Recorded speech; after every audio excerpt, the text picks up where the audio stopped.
तो भाई अगर आपके पास भी है पेटीएम का HDFC कार्ड तो भाई आप हो जाइए सावधान, क्योंकि इसका एक ऐसा कारनामा मैं आज इस वीडियो में आपको बताने वाला हूँ। शायद आप यही सोचेंगे कि शायद ये कार्ड ना होता तो मैं इससे बच सकता था।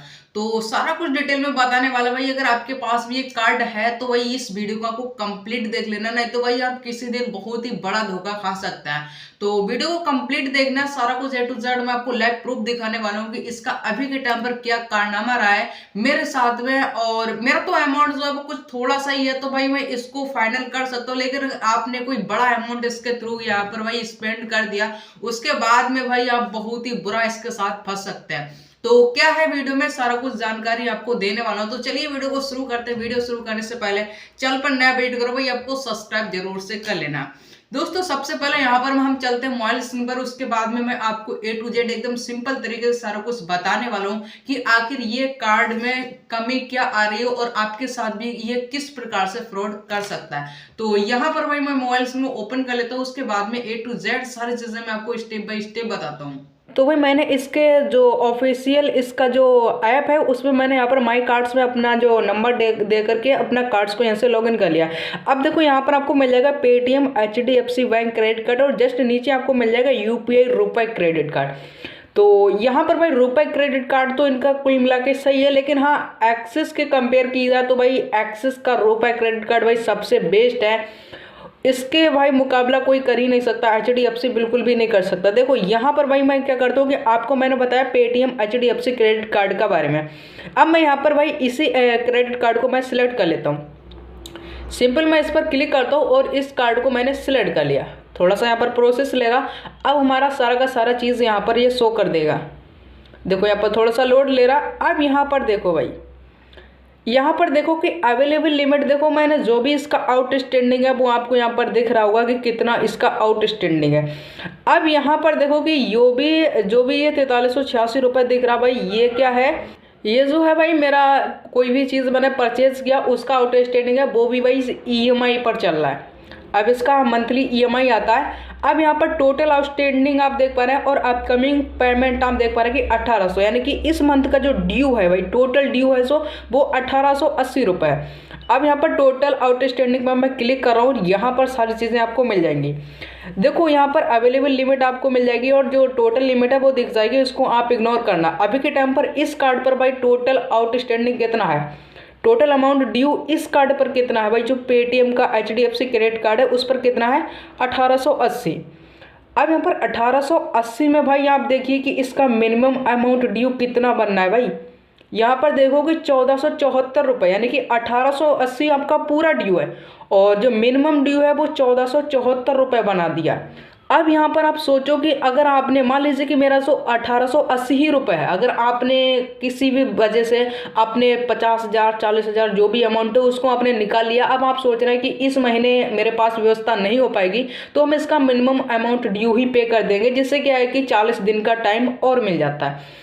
अब 40 दिन का टाइम करीबन आपको मिल जाएगा, लेकिन आपका अगर मिनिमम ड्यू अमाउंट भी 30,000 बनना है तो भाई आप कैसे पे कर पाएंगे।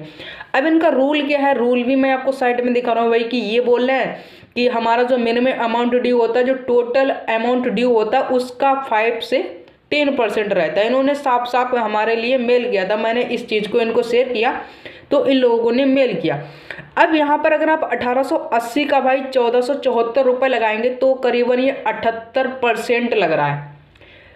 5 to 10% नहीं भाई, 78% का यहाँ पर इन्होंने मिनिमम ड्यू अमाउंट लगा दिया। अब बताओ कि बंदा 1474 यानी कि मिनिमम ड्यू पे करेगा या टोटल ड्यू पे करेगा। अब ये नहीं समझ आ रहा है कि भाई इन्होंने इतना अमाउंट लगाया क्यों।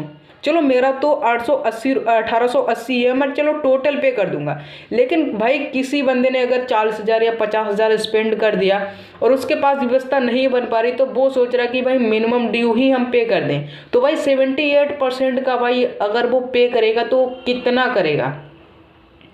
इनका कहना तो है कि 5 से 10% भाई हम लेते हैं, लेकिन भाई यहाँ पर इनका खेल कुछ अजीब ही हो गया कि 1474 रुपये ले रहे हैं, इनकी 78% का यहाँ पर ब्याज लगा करके भाई मिनिमम अमाउंट ड्यू में दे रहे हैं।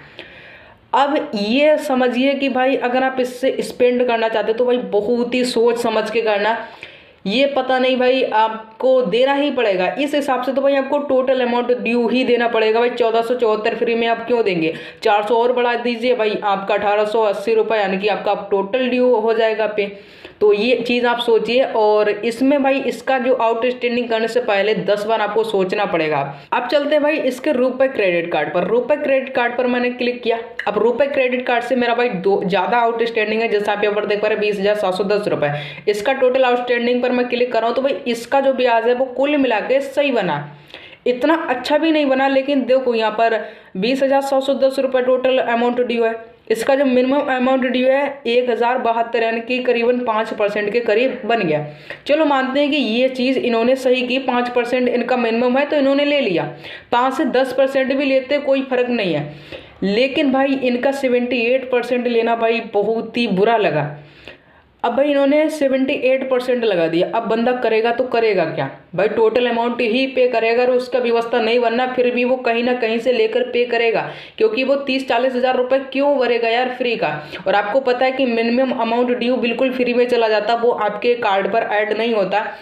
तो भाई अगर आप भी पेटीएम HDFC क्रेडिट कार्ड धारक है तो भाई इस चीज़ को आप समझिए। और इसमें इन्वेस्ट यानी कि आउटस्टैंडिंग करने से पहले, इसका पैसा निकालने से पहले, खर्च करने से पहले आप 2-4 बार जरूर सोच लेना कि भाई आप पे कर पाएंगे या नहीं कर पाएंगे। अगर नहीं कर पाएंगे तो भाई आप बिल्कुल भी इसका इन्वेस्टमेंट मत करना इसके पैसे का, नहीं तो भाई आपका बहुत ही बड़ा लॉस हो सकता है।